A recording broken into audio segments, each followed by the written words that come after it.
Creating a Plan to Dismantle White Supremacy with Dr. David Moore. This 2-lecture series is part of my course called Alternative Perspectives on American History this term. And we're working towards reassessing the narrative of history that we have inherited. So we're thrilled to have Dr. Moore contribute to the course, both with his insight and experience. Visiting us from Santa Barbara, California, David is an ecumenical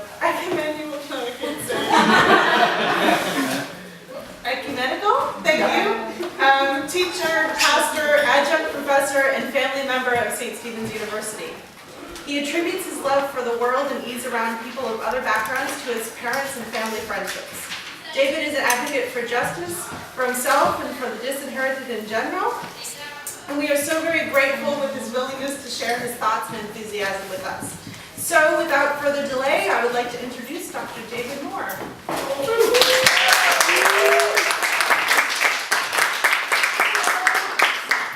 Thank you, Rebecca. We have such a gift in Rebecca as a part of SSU faculty, right? So I never want to underestimate that. And I see a lot of familiar faces, and it's good to see you. It's good to be here. Had the privilege of meeting some of Debbie's family in Halifax this past weekend.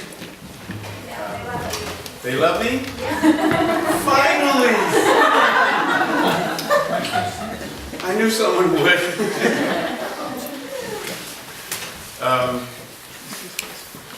As Rebecca just said, I'm from Santa Barbara, and I'm feeling a bit of relief by being here because we have had a relentless calamity over the past couple of months. The worst fire in California's history, followed by torrential rains that created a mudslide that killed 21 people. This Friday before last, I led the service for an elderly man who was found half a mile from his house, and his son and 3- and 5-year-old grandchildren also died. They haven't found all the corpses yet, but the memorial service, as I said, was a week ago, Friday.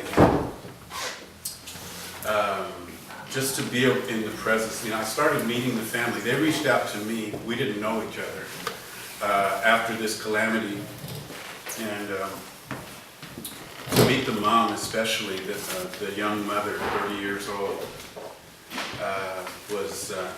It was really heavy, really impacting. And when I met the family, I embraced each person. When I got to her, it was like reaching around a statue. But then in the ensuing weeks, she became warmer and warmer until she got to the point she would seek me out. And I found that she was looking for my center and finding refuge in my center. And so my goal when I return is to hopefully teach her how to find her center. She's going to need it. So this is the kind of tension we've been living with. I mean, it's affected the economy. Businesses were closed.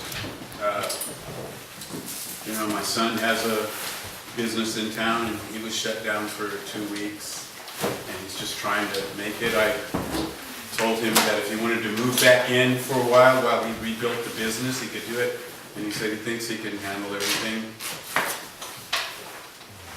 Anyway, let's dismantle white supremacy. And I really want this to be a conversation. I want to stir up some thoughts, but I want ideas. I'd like for us to share. And of course, if you're going to talk about dismantling something, you want to have something to replace it with. Those of us from a Christian worldview are familiar with the term kingdom of God. But we're not really readily resonant with the idea of a kingdom in our times as when the term was introduced, when that was the typical way that governments operated. So it's not something that we feel when we talk about kingdom. But the idea of the kingdom in Jesus' description of it had to do with equanimity, It had to do with equity. It had to do with wholeness of relationship. So some scholars have, and maybe you've encountered this, begun to use the term kinship of God. And so this is what I would like to propose at the outset as a replacement for empire, the kinship of God. And for people who are atheists or agnostic, and even the word God is unwieldy in your emotional life, then let's just talk about kinship. Let's just talk about being human together and honoring that. So, what I have concluded is that there were three gifts given to the world by Europe. Starting in the 15th century, Europe conquered the world. The Americas, Africa, much of Asia, Australasia, thousands and thousands of islands. It's almost like it was an obsession. If there was land, we've got to go get it and take it. And some of you are familiar with the doctrine of discovery, where a pope instilled a sense of entitlement in conquerors, that if people did not convert to Christianity, you have a right to take their land, even their persons. And so the world was conquered. And this is why, and I say the three gifts that Europe has given the world are language, religion, and economy. So this is why you can go to West Africa and speak Portuguese, and why you can go to most of South America and speak Spanish, and why you can come to North America and speak English, and why you can go to some places in Africa and speak French, and some places in island nations. A very small collective of languages has become universal. And then the next thing is religion. Whether Roman Catholic or otherwise, Christianity has been imparted to the world. And then the third thing is capitalism. Our economy, in some form or another, is another gift that we gave the world. Now, the word gift is highly we can debate whether. But what has happened is the problem is not just the conquering, it is in us accepting it as the only norm, as though it is the way it's supposed to be. And we need to ask ourselves, can it be different and can it be better? I remember being in a little shop in a township called Guguletu in South Africa, and the young lady behind the counter was a high school graduate, and she spoke 7 languages. She was able to move from Zulu to Xhosa to Afrikaans to English and Sotho and something else seamlessly. Because the human brain can do that. Just not American brains. My point is that we are able to be pluralistic beyond our conception. So if an uneducated or relatively uneducated person speaks that many languages, and I told her, I said, you could work for the UN or something instead of for $7.50 a day. But that's just where she is. So what ways could we be more pluralistic? Is it possible that if our brains are not processing multiple languages, even after spending a lot of money on Rosetta Stone and Babbel and wasted hours repeating all of the terms and the sentences and still going to Europe and being lost and not knowing what we're talking about. I mean, if the human brain can actually be pluralistic linguistically, what would it look like if we were pluralistic religiously? What would it look like that if you were a Christian, but you weren't just mystified by other systems of faith, that you could easily move from thinking like a Christian to thinking like a Jew or a Muslim or a Hindu? And then finally, our economy. I mean, there's just this presumption that capitalism is the way it's supposed to be and it's good. I remember reading not long ago, you think capitalism will never go away, but people said the same thing about the divine right of kings.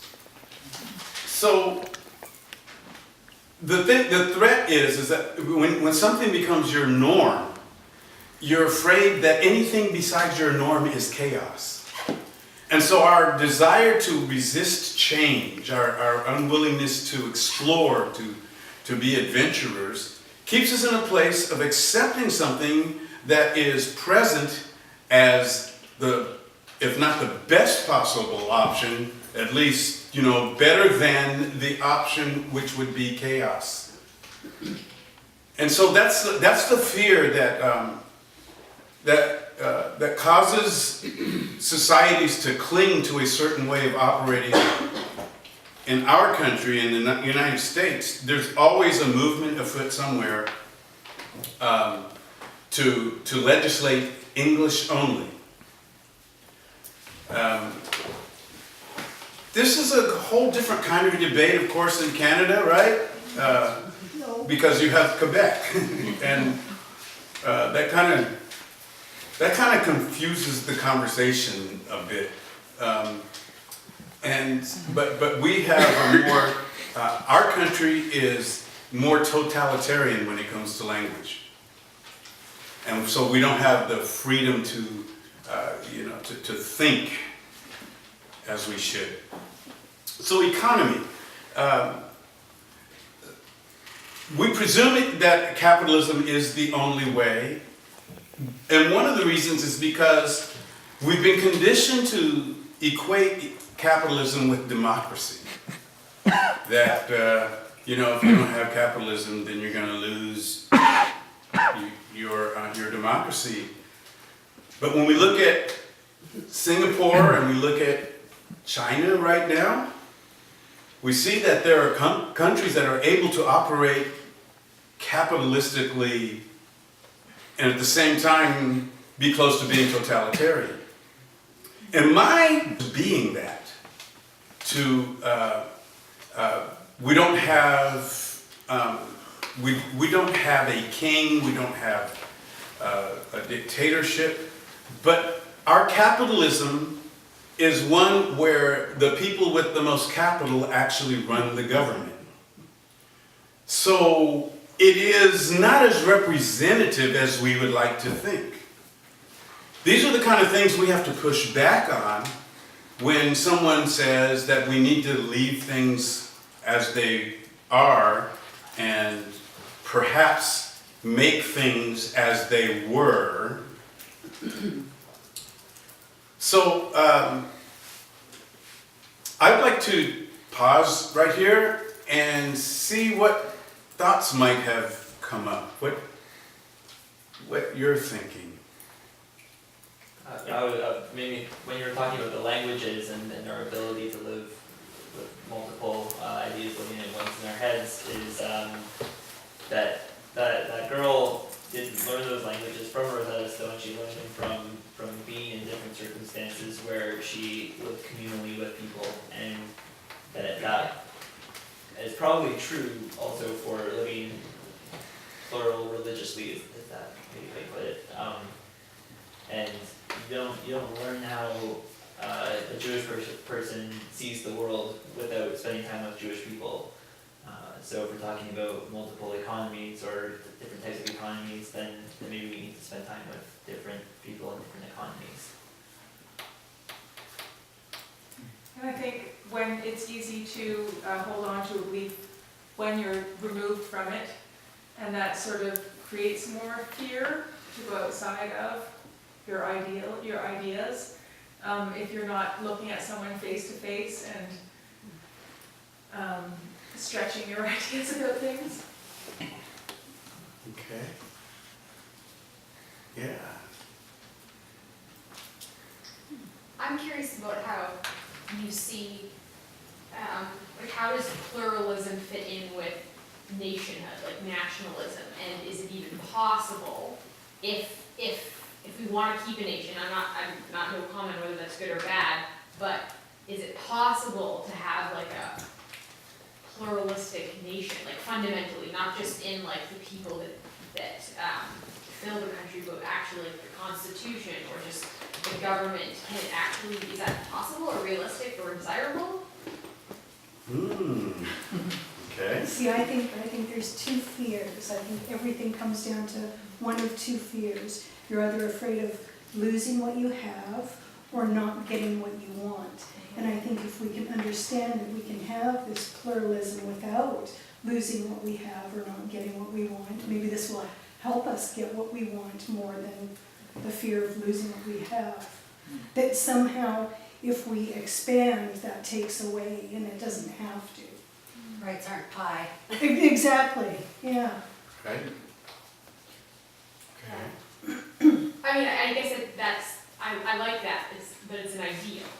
Is it actually practical? Is it? Is the ideal practical?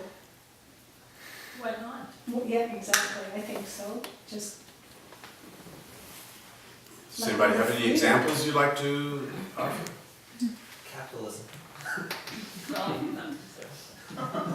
Well, has there been nations that are actually fundamentally multi-religious, multicultural? Like, is there examples of success? Not to say that there are examples to believe there can be success, but like America was founded as a Christian nation. Like, so there was like religion, culture, a specific type of culture. And I know there's so much problematic, like, you know, but is it even possible to institute a functioning nation? Yeah. Okay. Two ideas I'd like to bring. And one of them is when you asked about language in Canada, everybody was saying, or seemed to say it's really good. It's not all that good. Okay, you've got to be French to know the difference and how much you're not accepted. Okay, especially in beautiful, loyalist Charlotte County. Okay, I think it's the county that's probably the most loyalist, and having people, tell you right in your face, I hate those screaming French. And it's like, whoa, I wish this man would be here tonight, to hear what's going to be happening. But about different nations coming together to govern and to be able to get along.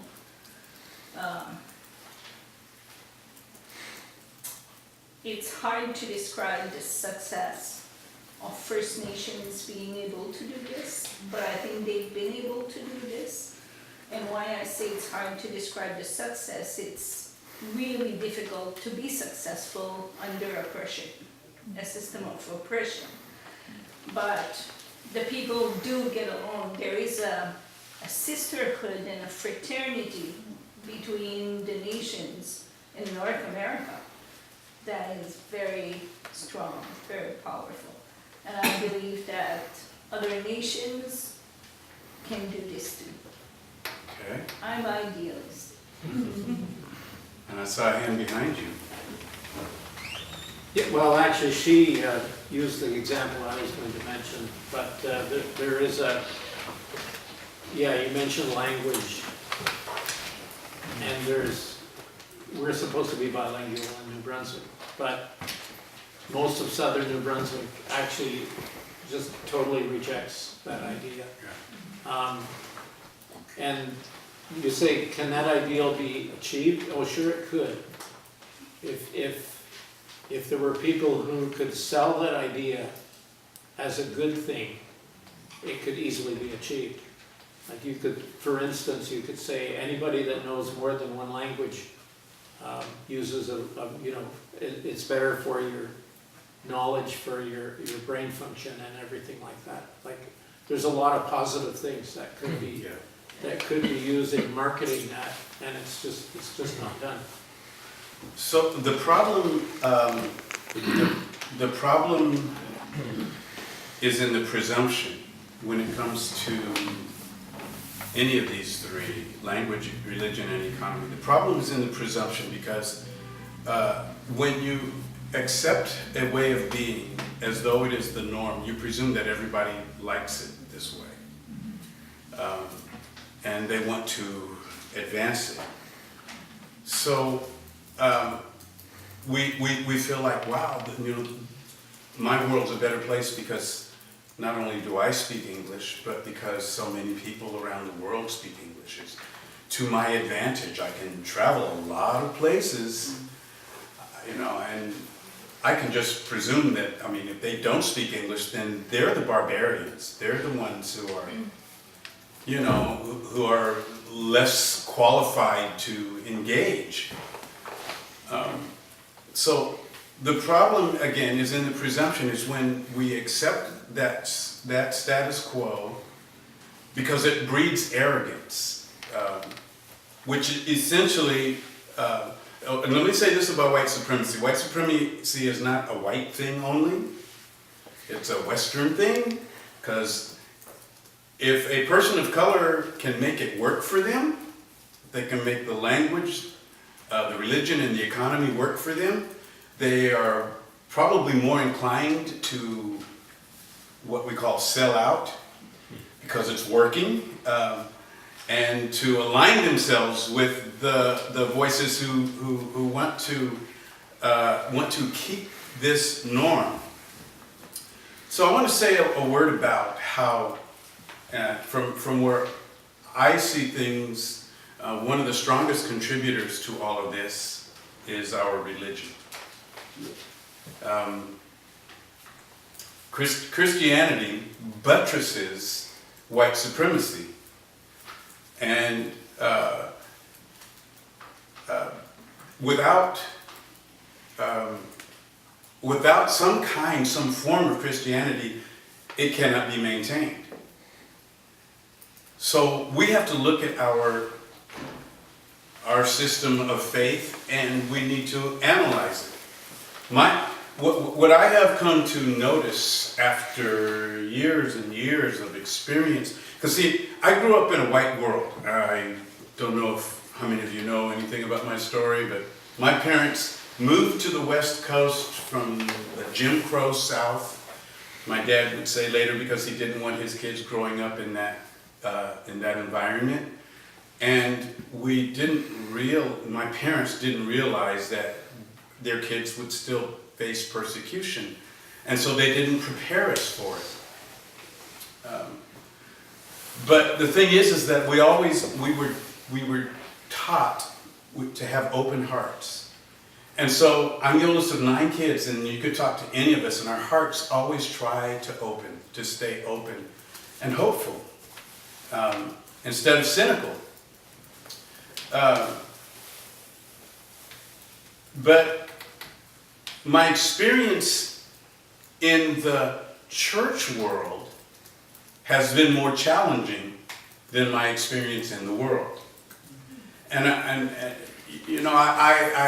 talk with people about how racism in the world is not really the big issue for me.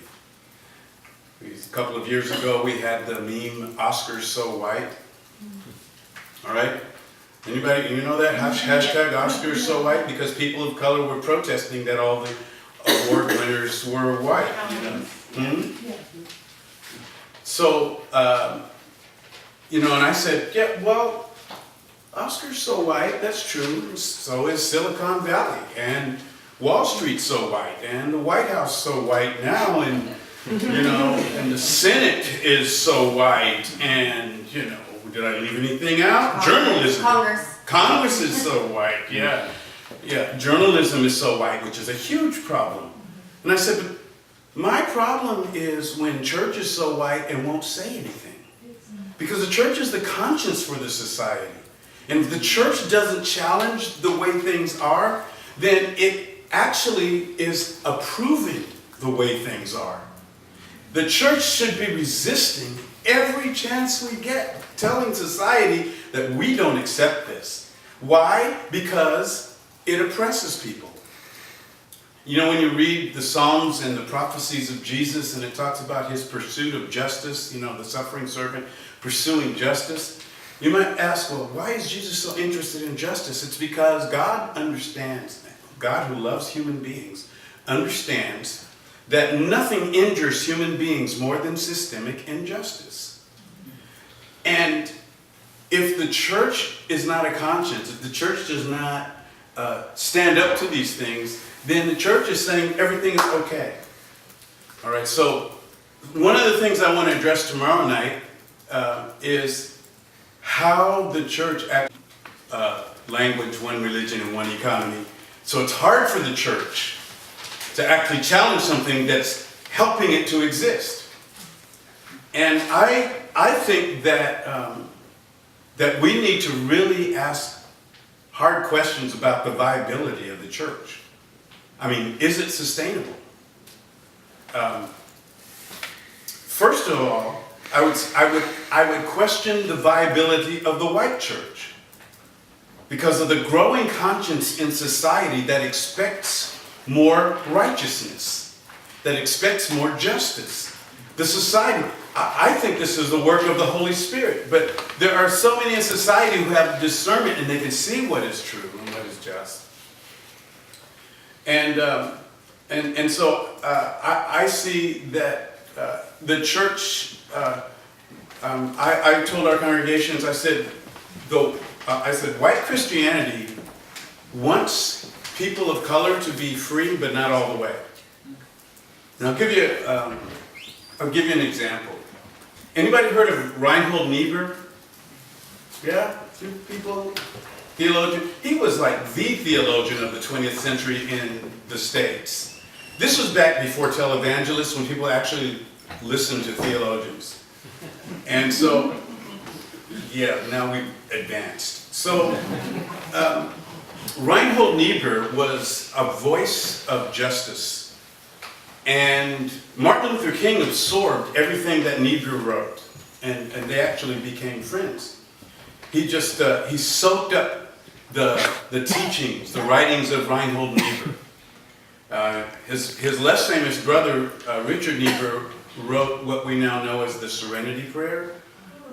Yeah, so anyway, Reinhold Niebuhr was being interviewed when Martin Luther King was in jail in Birmingham. And he was being asked his take on what Dr. King was doing. And Niebuhr thought that Martin Luther King should be more patient. And King's response, and I quote, is, "It is hardly a moral act to encourage others patiently to accept injustice when he himself does not endure it." And it is at that point that Dr. King started his book, Why We Can't Wait. And what I'm saying is that this was a more forward-thinking white theologian, but he was threatened by the idea of real progress being consummated. I remember a few weeks ago, well, now it's been months, but there are a couple of women that I respect and that are highly respected in the evangelical and or liberal Christian world. Maybe you'll recognize their names. One of them is Rachel Held Evans. Anybody know Rachel Held Evans? She's a blogger and author and that kind of thing. Writes some good stuff. All right. And the other one is Diana Butler Bass. Anybody heard of Diana Butler Bass? You have, Walter. Okay. Well, in the States, they are like the leading female voices, or at least arguably. Diana is quite the scholar and author and has been around a lot longer. But she kind of represents the mainline churches And Rachel Held Evans represents more of the evangelical churches. That's where their followings come from. Well, I follow both of them on Twitter. And so one day I noticed that Rachel Held Evans said, ever since the election on since November 9th, I have encountered so many women who have not been back to church. And this was like at least 6 months later. All right? They have not gone back to church. And so Rachel Held Evans replied to that post saying, daily I have someone crying on my shoulder over the loss of their religion. And so I decided I would respond to, this conversation between the two. And basically what I said was, hello, this is what black people have been trying to tell you all along. There's some serious flaws, some serious empire flaws in the church. And this is why I have some degree of skepticism over whether the evangelical church, the white church, really is going to continue to be viable or sustainable, because they don't really seem to take seriously things that other people have been taking seriously for quite a long time.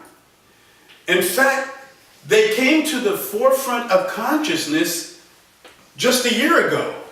I mean, they made there were ideas that were being trafficked into in some degree up until that point.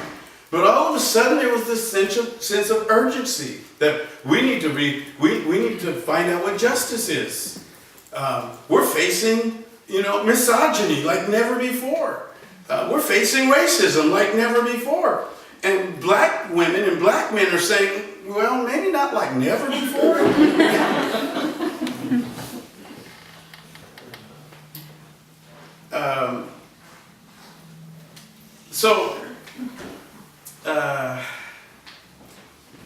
I would like for us to, and I always say this: if you think that if I'm suggesting that the white church be dismantled, well, maybe so.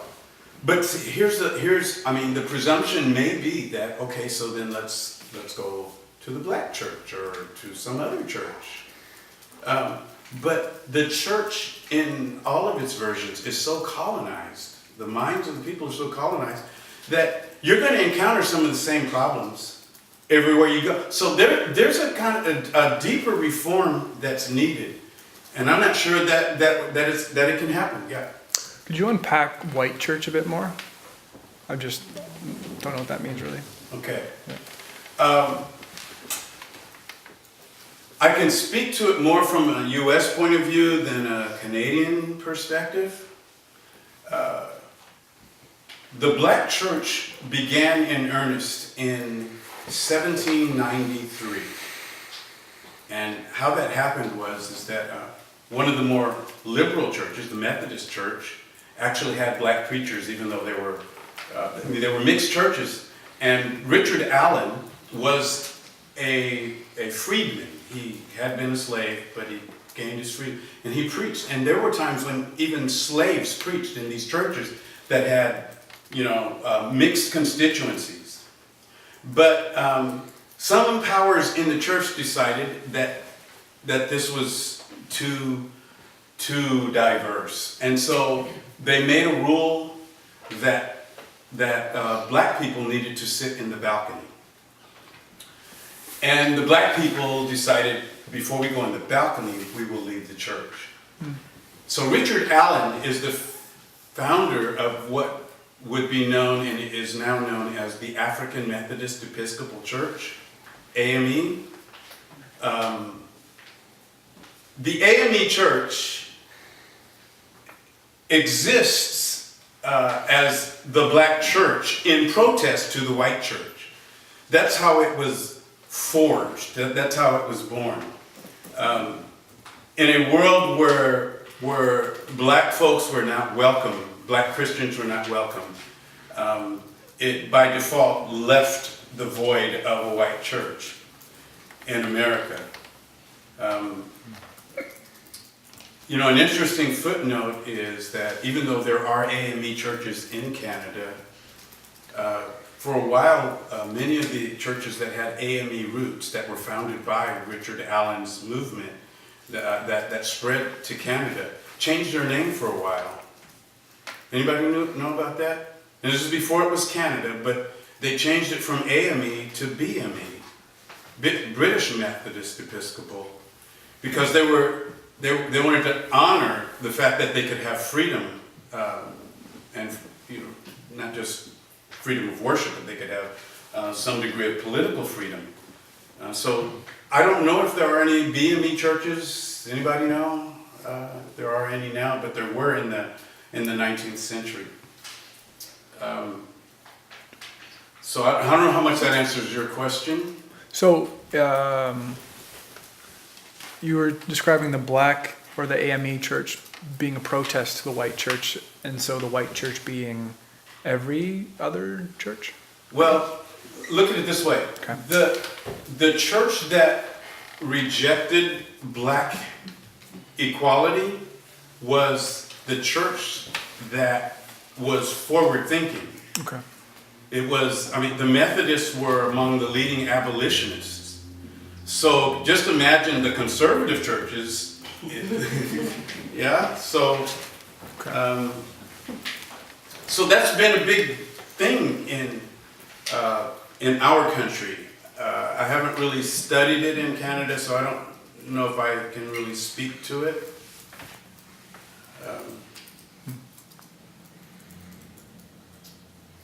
Are we good? What is the white church now? Like, what do you mean by that? It's not clear to me. American, Canadian, like, as a blanket statement, like just there's the black church and the white church, or? Yeah, even church sociologists have categories, and they'll have mainline churches and evangelical churches and Catholic churches and black churches. Oh, okay. Yeah. Okay. But isn't there diversity within that picture too? Like my family's American. I can't say that I've been everywhere in America or far from it, but I've been to lots of churches where there was a diverse community, or even there was a black pastor or a black priest and a primarily white congregation. Like there's variables. There are, and there are exceptions. Yeah. But on a national level, this is what you come down to. You know, there are exceptions. I mean, I lead a church that is predominantly white, but I know I'm an exception. I have a lot of African American friends. None of them has that, so it's you know, some of it is demographics and just other things. But when people research the status of churches, they break them down into those categories because they are distinct entities. The reason for existence is different. All right? Yeah, Pete. Just that line, I think it was in a speech by Martin Luther King, but it was, I think it's just as true now, is that Sunday morning at 11 o'clock is the most segregated hour in America. You know, and a lot of times people have noted that although segregation took place during integration of schools took place in our lifetime, but there's a new segregation that's taken place just by demographic and by housing choice. Yeah. And so what has happened is that there's a constant apartheid. What I'm curious about in the current state of things, like kind of black community, like, and that's not, of course, it's not a bad thing, but, or even like instances where there's black communities that don't really want it to become a diverse community, like they like their identity as a black community. Well, I think there's more than one thing going on, and one of them is, of course, demographics. I mean, where the place is and where the people are. But then there are socioeconomic reasons that may contribute to that. But even beyond all of this is the reality that that the churches have existed historically for different reasons. all right? The white church in America has existed as a refuge for white people from people of color. That's our history. That's our story. During the civil rights movement in the 50s and 60s, not a lot of people know about the pray-in movement or the kneel-in movement, where college students who were white and black came together and they would go to churches, white churches, who in their charter said that no black person can be a member of this church. And they would go to the churches, and sometimes they would just go in and sit down together. Sometimes they'd meet a phalanx of deacons at the door who told them that they weren't allowed to come in. This happens because the schools are operated by the state, so the government can legislate integration, but the churches are not ruled by the state. So the churches can say, I don't care what you do at school, we're going to keep our church the way that it is. Yeah, this just happened last week in Texas. Did you read about the story where there was a private Christian school where a boy was bullied in a racist manner? And then the church, or the school, decided to try to deal with it in a way that they thought was fair, but the parents said, you haven't come close to dealing with this issue.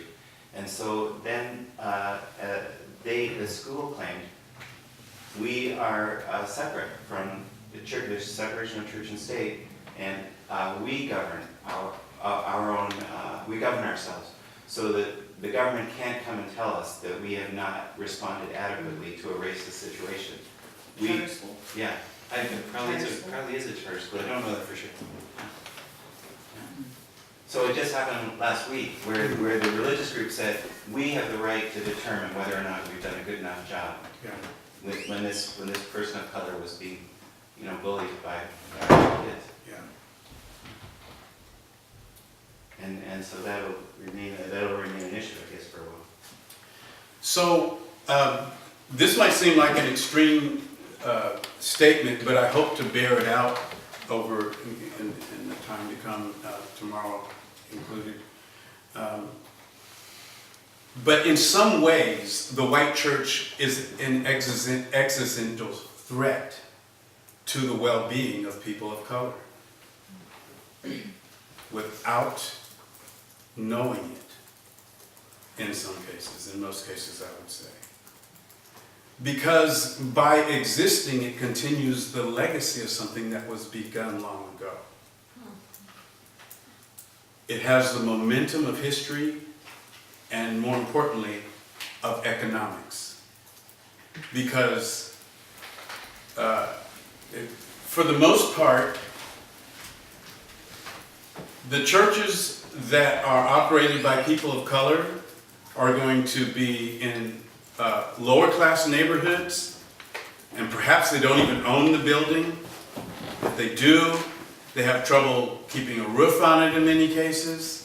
Now, of course, there are your mega churches that you see on TV, but those are just real exceptions. For the most part,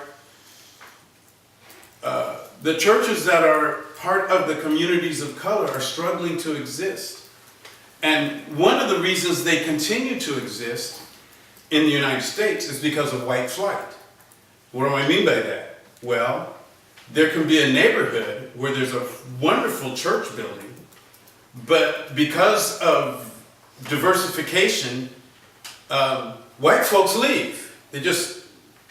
They sell their homes and everything, and they end up leaving a church building. And sometimes they'll even gift the church building to a community of color, while they go out into the suburbs and build, a fancy new state-of-the-art building.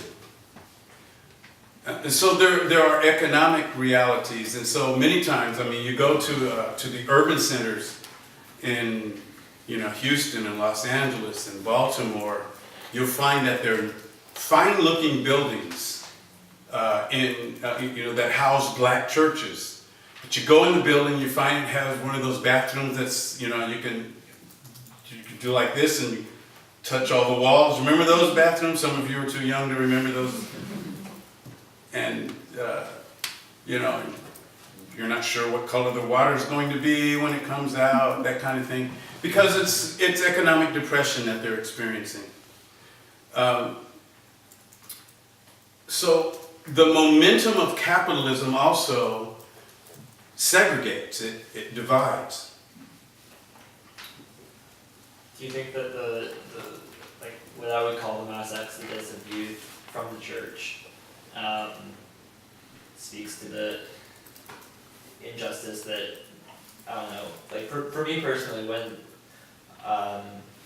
before coming to St. Stephen, I was not interested in going to the church because it just didn't fill the role that it said that it would, and I see that across North America.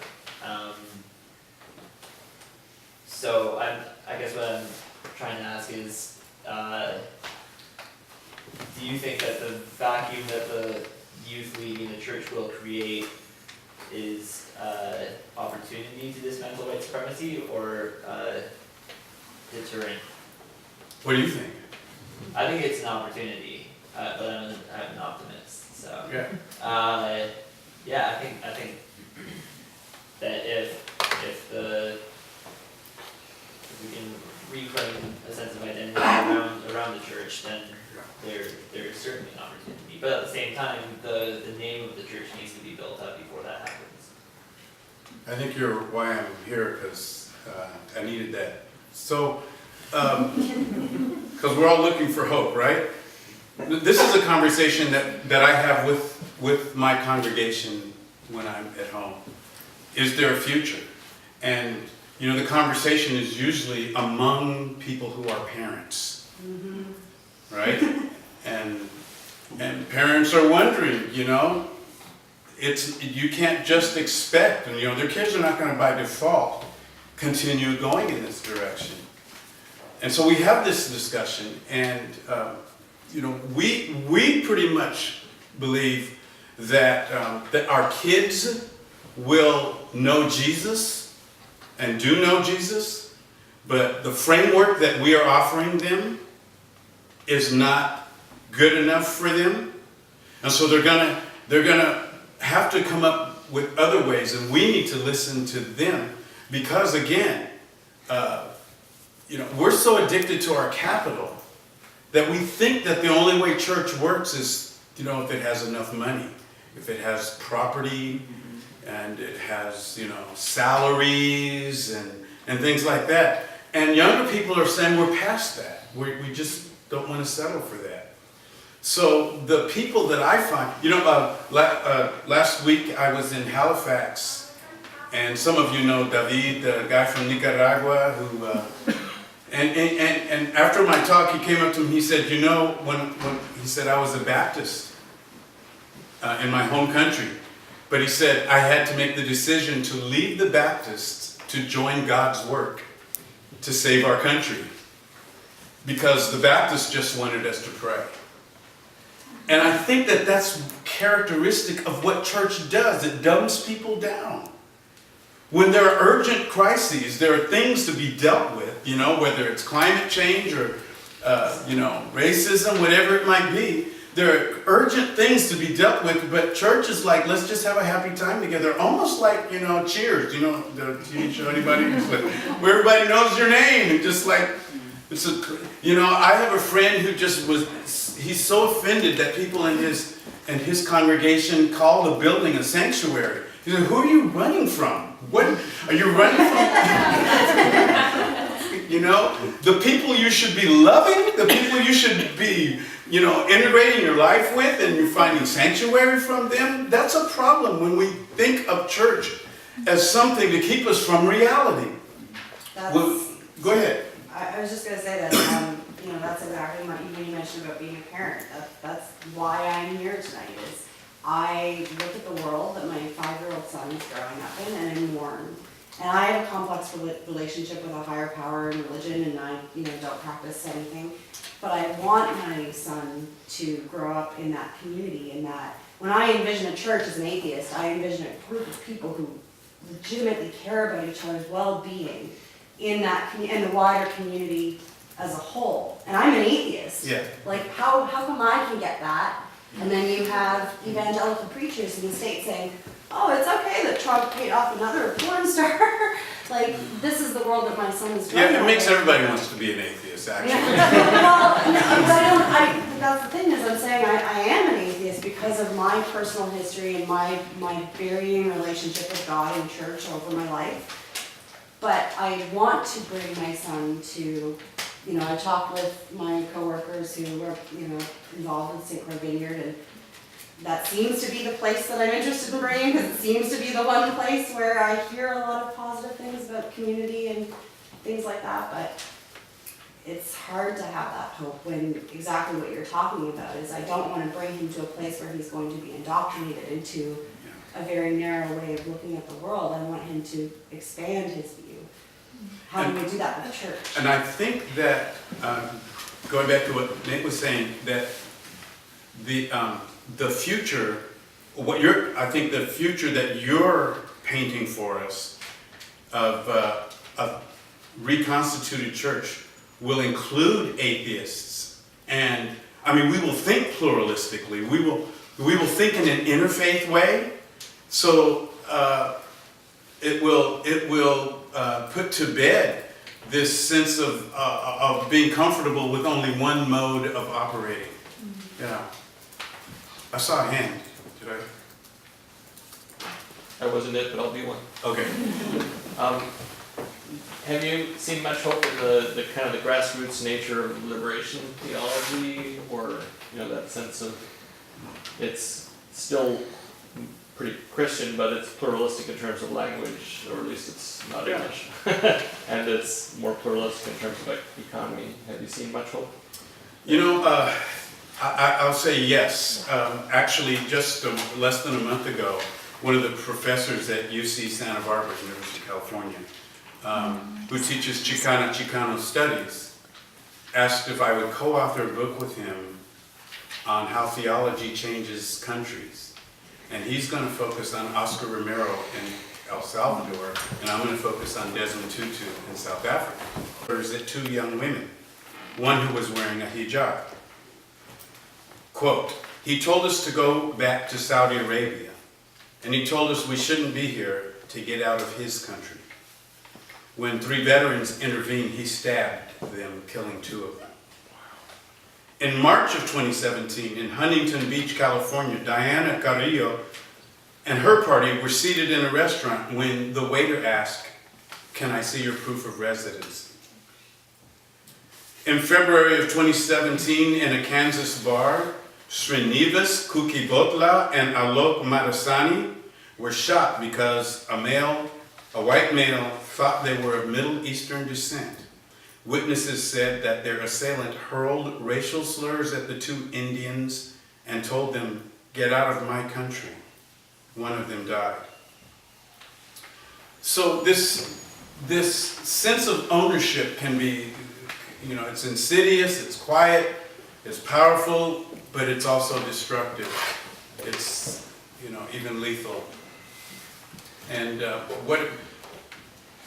I don't understand it all, but we see it at play in, not just in my country, but there's this global phenomenon in the West right now, a sense of being dispossessed on the part of powerful people, historically powerful people, wanting to take their countries back, if you will. And I don't really understand the dynamic, but it reminds me, anybody recognize the name Jean Valjean? Yeah? It reminds me of this. Why are you coming after us? What have we done to you? Right? Maybe somebody explain who Jean Valjean, just in case there's somebody who doesn't know what that's about. Jean Valjean is steals like a loaf of bread and serves a long prison sentence, and then goes out on parole.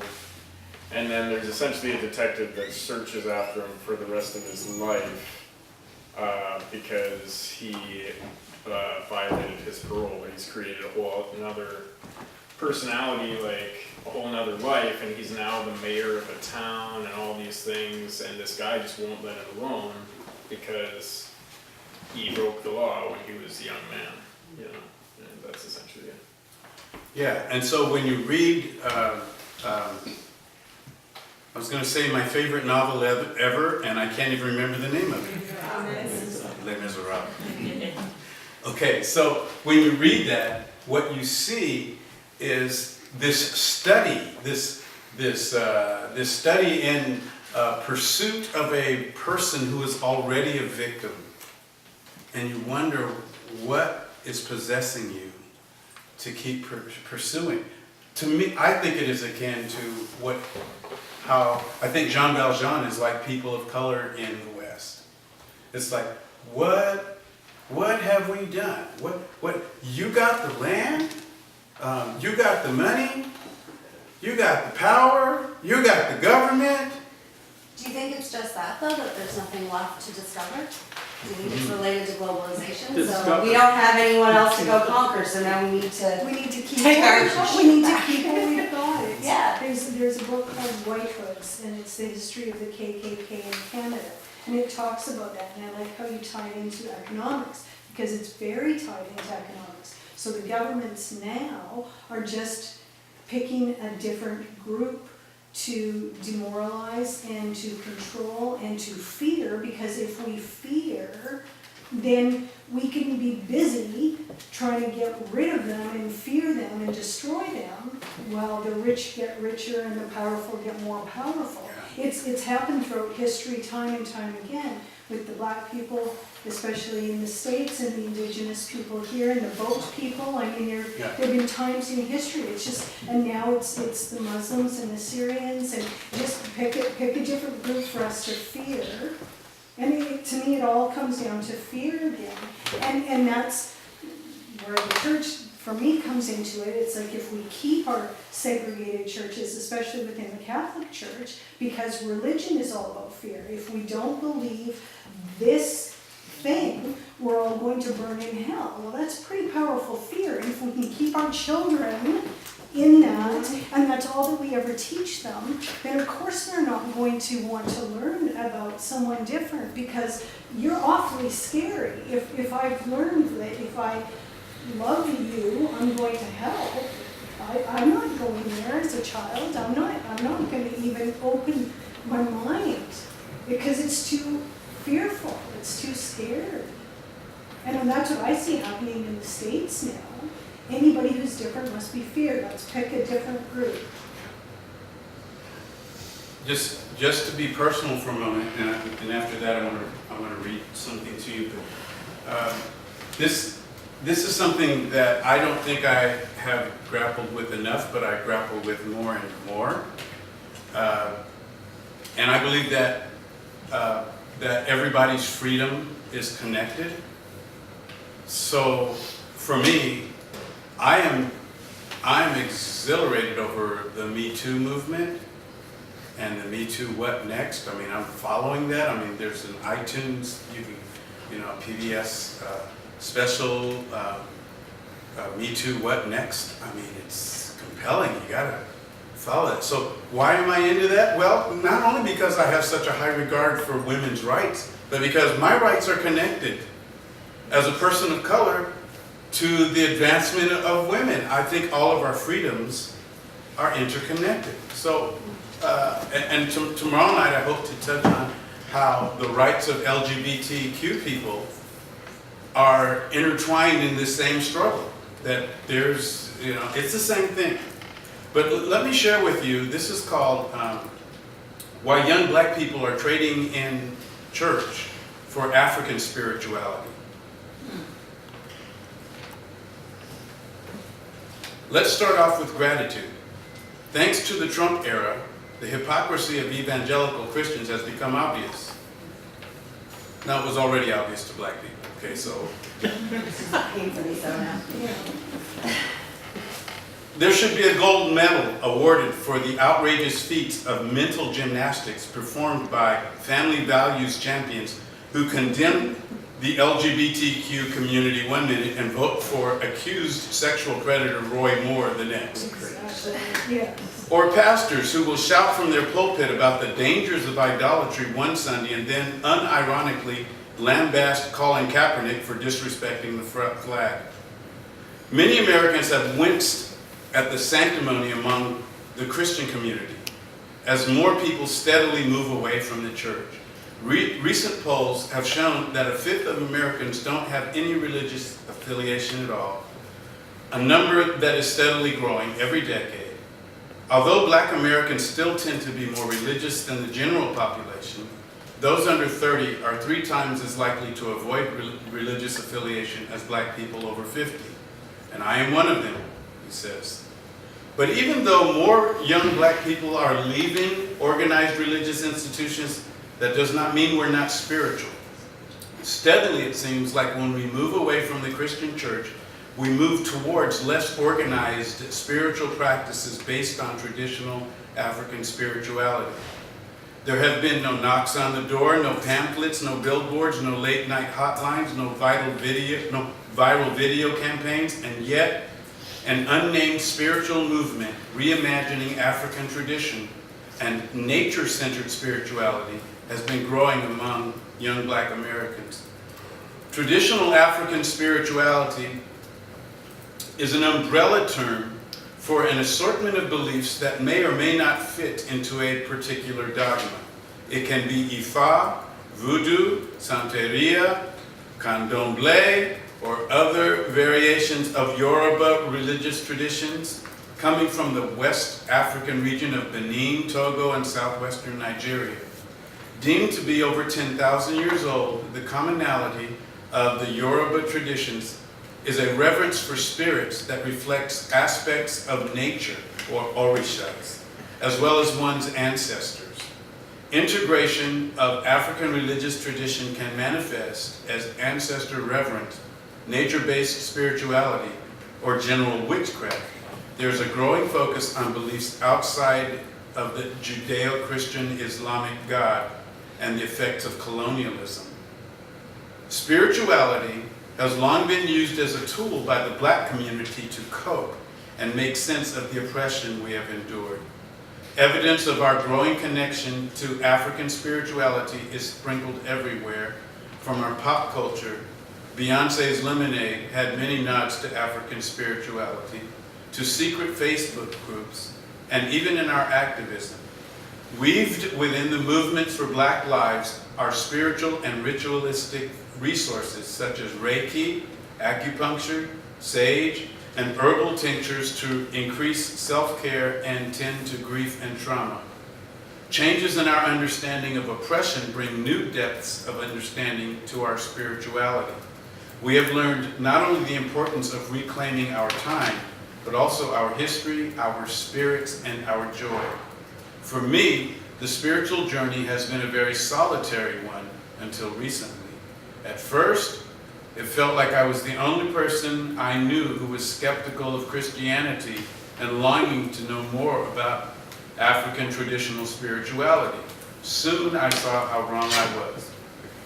Oakland, California is a city with a rich history of Black pride, scholarly research, and radicalism stretching back to the Civil Rights Movement and later the Black Panthers. There are emblems of African spiritual tradition everywhere. Murals of the orishas, colors, names, symbols in African heritage, cultural centers, and on neighborhood walls. In North Oakland, there's a store called Ancient Ways, which has stood near one of the busiest intersections for more than 28 years. A self-described pagan metaphysical store, the shop offers its patrons access to Orisha candles, oils, herbs, stones, and cashiers giving great advice for setting up an ancestral altar. The front windows are adorned with Black Lives Matter and capitalism is a pyramid scheme signs, along with dried flowers, watercolor paintings, and candles. Black patrons go to Ancient Ways for the necessary supplies and books for ceremonies and honoring the dead. One block away is a black hair supply store, a payday loan store, and a large black church. The Oakland store is just one marker of the growing embrace of non-Christian spirituality among black folk. Jamila Khani in Washington, D.C. heads up Black Femme Witches Brew, an online and in-person safe space for black people. She says, "It was very uncomfortable for me to see that white people had become the voice of indigenous spiritualities. I knew that there were black women and black feminine of center people who were interested in African spirituality and healing modalities. I wanted to create a way where we can explore that in safe spaces." Connie created that platform 4 years ago, but she has recently seen an increase in people from across the country hungry for more information. Patrice Cullors, co-founder of Black Lives Matter, is a queer polyamorous practitioner of Ifa, a religious tradition from Nigeria.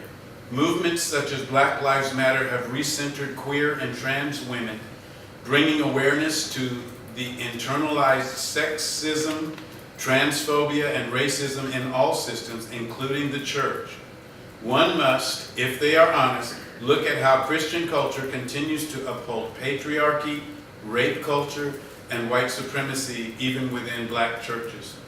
Doctrines that push respectability versus self-acceptance often focus on appearances and decorum rather than the necessary self-awareness to create systemic change. Writer Danielle Thomas addresses some of these concerns on the website Unfit Christian, a blog that focuses on faith and intersectional identities of gender, class, and race. She explores why young black women in particular are leaving the church in her article, Why Black Millennials Are Leaving the Church.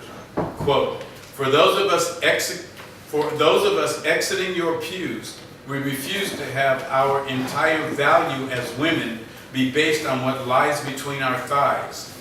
We're battle weary of your analogies of our bodies to cars and other inanimate objects. The objectification of women within the church, combined with shaming purity culture and a lack of sex and consent education, influences a broader culture that makes things like the Me Too movement necessary. It's a dynamic acknowledged by the recent Church Too response. John Henrik Clark, a mid-century scholar who pioneered Pan-African studies during the Black Power movement, once asked, how can a slave and its master serve the same God? Decades later, this question still rings true in the oppressive narratives pushed from the pulpit. I can't do homophobia, I can't do misogyny, I can't do classism, and white supremacy guided as a Christian doctrine, Thomas writes. And I can't either. As much as I agree with some of the criticisms of Christianity, I'm aware that it's hashtag not all Christians and new, more progressive and responsive churches are growing. It's just that I feel more called to these older, more nature-based traditions than I do Christianity. Discovering these practices doesn't feel like something new.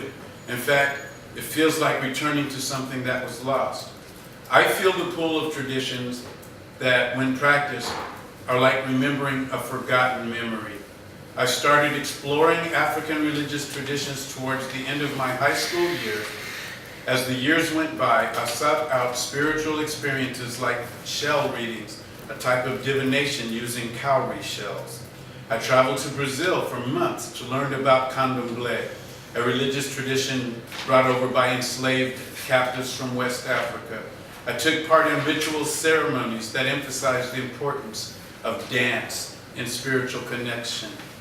A friend of mine had gifted me with Jambalaya, a book written by Louisa Teish. It brought meaning and understanding to so many things I always felt but never knew. It highlighted the historical and spiritual relevance of New Orleans, Marie Laveau, and African spirituality's ties to feminist and black radical thinking. It also was the first book I'd read on indigenous or African spirituality that was actually written by a black woman. She also talked about life in Oakland, and I felt we were kindred. This woman had left rural Louisiana and become more spiritually fulfilled in her West Coast life, and I found I would explore in the same way. I'm going to pause here for a moment and just say that the existence of young people of color is a phenomenon. I'm actually, when it comes down to minorities, I'm around a lot more Latinos and indigenous people in my community, and it exists as a phenomenon because their consciences are clearer than mine in many ways. You know, I need the 21-year-old college student to challenge me. The 21-year-old college student is not thinking about a pension or thinking about tenure or thinking about a mortgage. The 21-year-old college student is just still in that mode of thinking what's right in the world. And so I need the 21-year-old college students to challenge me, to let me know that if I am living for the pension and the mortgage, that I don't deserve any of these things, because that's not living. I need that challenge.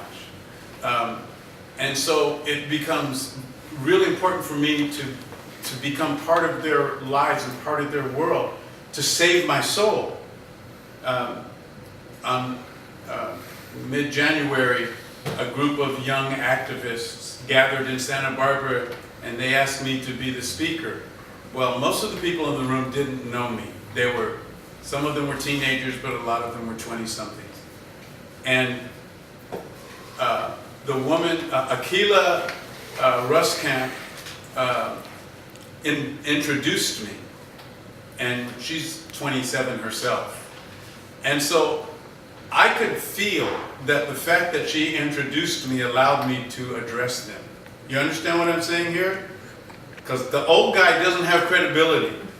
You know, if they don't know you, just the fact that you're older says you probably sold out a long time ago.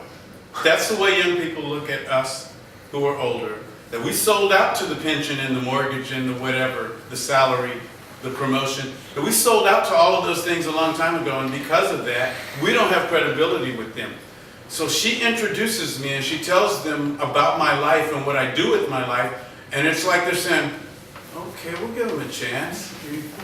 Yeah, you know, but without that intro, that would have been a dud. I mean, that would have been it would have been a mess. But her presence validated me. I'm saying all of this to say that, and she's also, she's the leader of Black Lives Matter Santa Barbara.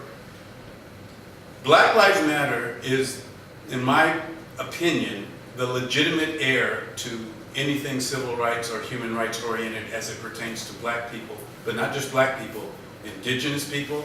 Black Lives Matter takes very seriously the plight of all indigenous people around the world, especially Palestinians. It's in the charter. So the movement to me is the legitimate heir because it goes beyond traditional Christianity. I mean, one of the founders is a trans woman. So their leadership is actually represented by the people that even the black church excluded. All right? Think about this for a moment. Let your mind float to 1963, Washington, D.C. 100,000 people are gathered in the mall, and there's a great event that is going to be characterized by Martin Luther King's speech, I have a dream. All right? So that's a big moment in American history. Okay? But let's take another look at it. All of the speakers listed that day were men. Okay? All of the speakers listed that day were Christians. So if we were going to have a similar event with similar purposes, we could not do it the same way because we've moved on. All of us have moved on. We couldn't do that anymore. Now for my part, and this is where I said I was going to be personal with it, I struggled with it so much that even though I love doing this, I I am the voice in my churches that is heard most often. All right, so Sunday after Sunday, it's David Moore. When I leave town, I try my hardest to mostly get women to stand in for me. I've already approached in one of my churches a woman, obviously younger than I am, to be my successor at some point. Wanted to start thinking. She's a Latina. Because my conviction says, I mean, if I'm going to live out my conviction says it's time for us to hear the voices of women who are Latinas. That's what my conviction says. It can't just be something I'm talking about, saying, we should hear from more Latino women. No, we've got to make that happen. And so it's gotten to the point now where I almost feel guilty planning even the short-term future of being in charge of the things that I'm in charge of, because I feel like I'm holding up progress. I feel like there's somebody else that's better equipped for this moment in history to lead the way, and my role would be I would be better served by supporting them and encouraging them and possibly advising them. This is why I say Black Lives Matter is the in the States is the heir to the civil rights movement that became famous in the 1950s and 60s. For my part, it is legit. It is legit. And one of the reasons it's legit is because traditionalists can't get their heads around it. They're not sure. And when you see major mature celebrities, African American celebrities, criticizing Black Lives Matter, I say they're onto something. They're doing something right, When Oprah has something negative to say about Black Lives Matter, I'm thinking, that's why we need them. That's exactly why. When Denzel Washington says, I got to tell you, I feel a special bond with 3 African Americans of celebrity. They are Oprah, Denzel Washington, and Condoleezza Rice. And the reason is we were all born at the same time. And our experiences parallel each other. Our parents were born in the deep Jim Crow South. We know that our parents are unwilling to tell stories of their life because they're beyond humiliating. We just have something in us that's really, and so I can just listen to them talk or do whatever they do, and I connect with it really readily. However, and I also know that we have mental audiences that we play to, right? In our lives. And I also know that Condi Rice plays to a very different audience than I play to. So I am not, even though I experience a bond with them, they are not my audience. Because I've learned from Jesus that I have to make my audience the Beatitudes. All right? Jesus tells his disciples, those are the people. The poor in spirit and the people that mourn and the people who are hungry, that should fill your consciousness. So I don't go around thinking about Oprah and Denzel and Condi. I go around thinking about the crystal meth addict that I see frequently, that I'm trying to support and hold out hope for, and homeless people and people who are, who can't get a job because of the color of their skin, or people who can't get into college because their families are never going to be able to afford it, and this kind of thing. And so this is where, these are the people who are my audience all the time. When I go to bed at night, I'm praying for Rohingya Muslims in Bangladesh and for, the families of 15 frozen corpses that were found in the mountains of Lebanon because Syrians don't need winter clothes, but they didn't know what they were fleeing to. They just knew what they were running from. And people being bombed in Yemen, and people, sticking needles in their arms in Detroit and all of this stuff, and can't get clean water in Flint. These are the people that fill my they're my audience. So I'm not really impressed with celebrity. I respect you for your skill, for developing your craft, but you're not on my mind. Because Jesus calls us to pay attention to the dispossessed, the people whose backs are against the wall. And so this is something I carry around with me every day. These are the people who are on my mind. I'm looking for them. I'm thinking about them. I'm praying for them. I think that Black Lives Matter represents them in a way that other movements or other organizations may have done at some point, but they've become institutionalized to some extent, just like aid organizations become institutionalized. I don't know how many of you have been following the ordeal with Oxfam.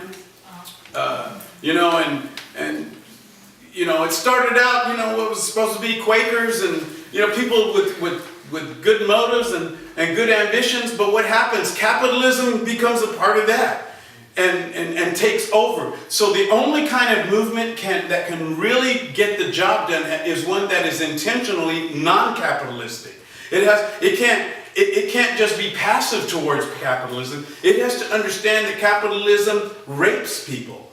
Literally, that capitalism brings rape into people's lives like it did in Haiti and some other places. We have to accept this reality, and if we're going to be fully active in bringing, as Walter mentioned, liberation, if we're going to bring about liberation, we have to understand that it can't be capital-based. It can't be something that comes out of a free market economy. It has to, in my view, it has to come from the Holy Spirit.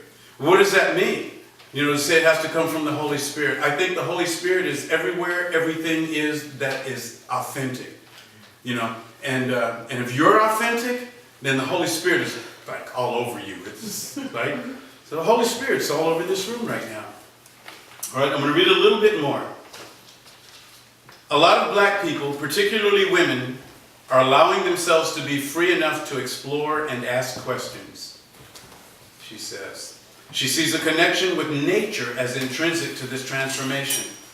When you look at the Dakota pipeline situation, so many people were called to put their blood, thoughts, and energies to make sure that would not happen. Even though that was eventually defeated, I think there is a growing awareness of people being more mindful that this is the earth we have to share. Jamila Khani, a black femme Witches Brew, similarly directs black people to nature when they express an interest in African spirituality. Spend some time on a hike, or by the ocean, or staring at the stars, she says. We were told we shouldn't like these things, and that there is a historical trauma. There is a historical trauma of a lot of things that happen to black people in nature, like lynchings, or the brutality endured by runaway slaves. But there's also a connection that has been passed down, even if you don't know it. In a never-ending, increasingly upsetting news cycle, many feel it's important to look back into their personal history to gain strength and guidance from those who came before them. I would tell anyone interested in finding their path to ask their ancestors. He believes that these traditions can help us resist and thrive in the current political atmosphere of rising white nationalism and regressive politics. Quote, the revolution is an energy of a divine feminine force, he says, one that we call Oya. That's change. She's the queen of the ancestors and the queen of the spirits. The revolution we need is going to start spiritually. Hearing Teasley's words, I couldn't help but think back to the downpour of disheartening news over this past year. From California wildfires that endangered the lives of many of neighbors and friends, to the catastrophic flooding that destroyed homes and businesses in the South, to watching Nazis march through the streets of Charlottesville. Through all of that, the thing that has kept me grounded is a daily practice of lighting candles on my altar and connecting with my ancestors. They, of course, have been through worse. So there can be no presumption that the dominance of Christianity is going to be a viable solution. And we're going to have to take a look at what we practice and how we do it. And I'm thinking of when last year, was 1 year ago, because it was during Lent, a Catholic church in Santa Barbara asked me to come and talk to them about white privilege. So we sat down and had a conversation. I went directly to Doctrine of Discovery, and I asked the room, so how many of you know about Doctrine of Discovery? Remember, they're all Catholics, right? Nobody had heard. of it. So I talked about it, and you know how the Pope said, go and take over. And we come to the end of our conversation, and I'm talking about dismantling white privilege and white supremacy by considering a dismantling of white Christianity. And this woman says, not dismantle, disintegrate. And that was way more profound than I was ready for. But that shows the depth of her conviction over finding out her own story, her own tradition story. And what that tells us, for one thing, it tells us that our hearts, there's hope for our hearts, no matter what our tradition is, our orientation, our history. There's hope for our hearts. But it's up to us to decide how we're going to open our hearts. Because it's so easy to close our hearts around the matter of survival. Like, I gotta survive. I got bills to pay. I have tuition. I have, it's so easy to close your heart around things that are very real in our lives. Because we may not understand how urgent it is for us to get our hearts back open.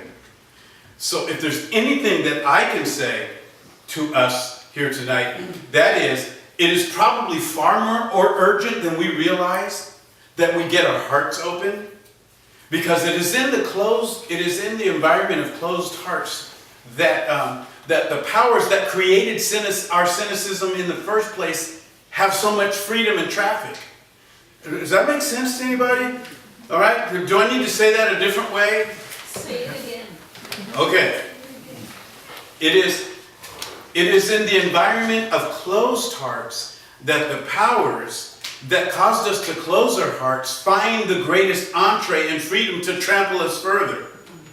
So we've got to keep our hearts open. We've got to resist by keeping our hearts open. We've got to persist in compassion and love. And it's not, and I know you know this, but it's not just how we feel about people, but how we act towards people. We have to make sure that we're going to be activists. This is what Black Lives Matter is about. This is what any movement that you see happening, in terms of activism is concerned. That's what it's about. It's saying we'll fight even if we know we're going to lose. We're still going to do it, how disheartening it is to see what happened at Standing Rock and to see, another presidential administration come in and just completely go against the indigenous peoples there, and see such an absence of outrage on the part of the country. It's like you would think the country would rise up and say, that's wrong.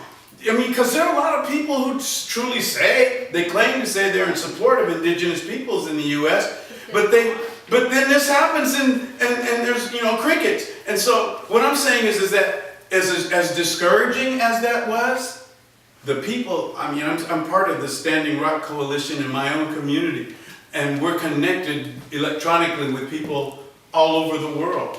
And sometimes we've had events in town where people who are from Standing Rock come and speak to us. And you know what? They have hope. They have hope even though they have lost, because they believe that victory is inevitable, one way or another. We have to keep our hearts open that way, so that even in the face of defeat, we are still going to be alive. Any thoughts? So without knowing or necessarily agreeing with all of the nuances of your specific politics, I appreciate and agree, and it resonates so much what you're preaching for, what you're preaching against. But what exactly, I don't know if I'm getting too technical and it's out of the scope of this event, but what are you hoping for? No capitalism, what's the option? Like the white church, do you want just a colorless church, like a church that's integrated? I grew up, for instance, I'm interested to hear the different comments about Catholicism, and I'm a practicing Catholic, I grew up in the Catholic Church, I left the Catholic Church and have come back, and I've been overwhelmed in my experience growing up in families that have been involved with international Catholic ministry, seeing the beauty of within Catholicism. And this is not me pandering Catholicism, this is me saying, like, is that the problem? Like dismantling, I'm completely against dismantling the Catholic Church. I don't think that's the problem. I think that there are enormous problems, but I don't think the church is the problem. But Okay. it's not really about my opinion. I'm just curious about what you're preaching for. Okay, Like, so what's the- you're giving me a chance to clarify something. Yeah. When I was at the Catholic Church Oh, yeah. and talking about dismantling, I wasn't talking about dismantling the Catholic Church, I was talking about dismantling the white church. Mhm. All right, the Western Church. So it's not specific to any tradition or anything like that. And so that's what that woman was responding to when she said disintegrate. So when you're asking what I am looking for, it's what I started with tonight, and that is the kinship of God. I think that the fear is that the only alternative to the status quo is chaos, when in fact there is something better. And I don't think you can have empire and kinship at the same time. You have to decide, you have to have some value. Appreciate is the language around who the oppressed are and what the cultural norms have been that have created this like, I don't know, I guess dynamic between And what would those things be? I guess within systematic oppression is this idea, is this belief in the system. I think that like those who are oppressing people might not even be aware that they're doing so because they believe so strongly in their cultural perspective. And sometimes and oftentimes the oppressed do as well. But it's dismantling that belief system. And you were just saying the opposite to the status quo, we often think is chaos, but then way over in there. I think that was what popped probably in my head right then. Yeah, you know, we tend to be resistant to change because of the apparent uncertainty that is before us. But you know, especially if we are truly Christians, then we have to believe that the kingdom of God is at hand. We need to expect that there's something better than what we've experienced. Yes? In our communities, like we long for the time that will come where all people will be standing together in the circle. Yeah. And that's what I believe you're referring to when you talk about, you know, this kinship, this kinship that is made of caring and kindness, and there's, you know, no, how do you say, there's no more classes in the society, in racial differences. We come together as human beings, and whether it is that we believe in Jesus, we believe in Christ, we believe in Buddha, or we have our own native ceremonies, we come together as one. And I just want to add quickly to that every time we make an effort to open our heart, that affects our DNA. And on a global or on the planet-wise, it also affects your DNA. And it also affects my family's DNA. So every choices that we make in this life, every actions that we make affects our DNA. And when is going to be the time that we will be ready to move into a universal time of peace and caring for each other, caring for the planet? I think that's religion to me. I think all of us are conscious of the fact that there are ample resources for the whole human family. You know, it's a matter of peace and distribution. It's not because there isn't enough bread in the world. And so there's got to be a better way. And we shouldn't let go. Did you get a chance to finish that? Yeah. I think you've taught me this more than anybody else probably, but I think that it takes a while. But the thing that I hear you railing against tonight is the thing that I also want to rail against, and it's whether it's in Christianity or in something else. But I think I know that world the best, so it's where I can see it most easily, and in North American culture probably, or maybe a little bit European. But it's just like these lies control society. And what Foucault says, you know, we used to say that knowledge is power, but really it's true to say also power is knowledge. There are certain powers that are controlling what knowledge is important in the society. And so, for instance, there's a narrative that says that the immigrant or the outsider is the danger to the society, so we need walls. And we were in Washington State, and there were big billboards in the summer that said, "Come to the rally for the wall that heals," you know.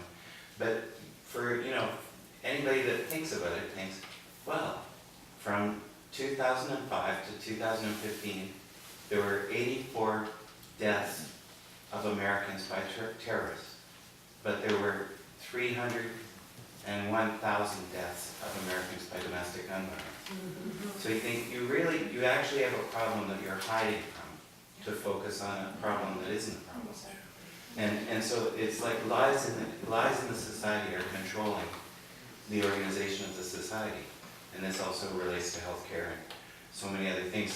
So this is what I don't like is that it feels like the religious forces of the society have been co-opted to buttress the strength in the society.